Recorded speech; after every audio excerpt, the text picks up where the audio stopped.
Questi video sono rivolti a tutti coloro che si ritengono in qualche modo schifati dal mondo della politica.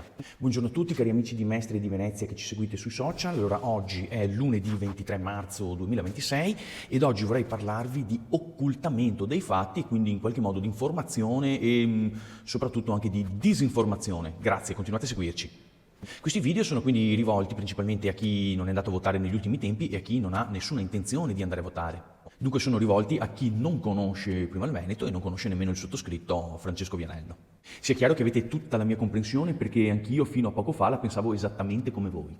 Poi è successo che mi sono un po' girate le scatole e adesso se volete vi dico anche quando esattamente.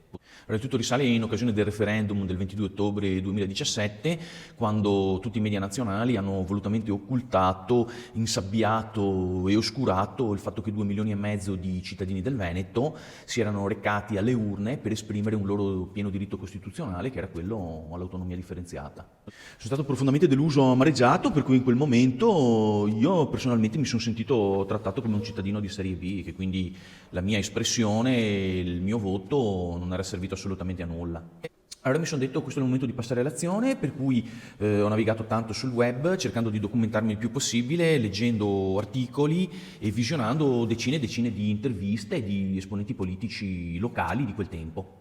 Io cercavo un partito che mi rappresentasse, cercavo un gruppo di persone genuine con cui condividere un percorso e condividere quindi un progetto politico serio. Ovviamente ho scartato subito quei grandi partiti di massa nazionali, secondo me colpevoli di catastrofici esperimenti qui a Venezia, nel Veneto e anche in altre regioni, quei partiti proprio collusi con quell'inefficiente sistema centrale che ha fatto solo danni, sprechi e appunto inefficienze.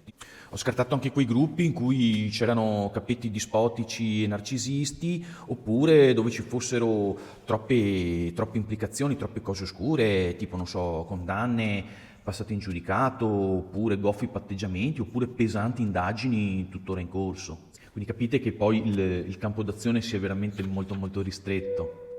E dunque eccomi qui, mi ritrovate sui canali di Prima il Veneto. Ora vi lascio con un'anticipazione, sì, perché qualcuno, con un tono forse anche un po' di sfida, mi ha detto ma non riuscirai mai ad affrontare temi pesanti, non avrai il coraggio forse di parlare di cose tipo droga e prostituzione.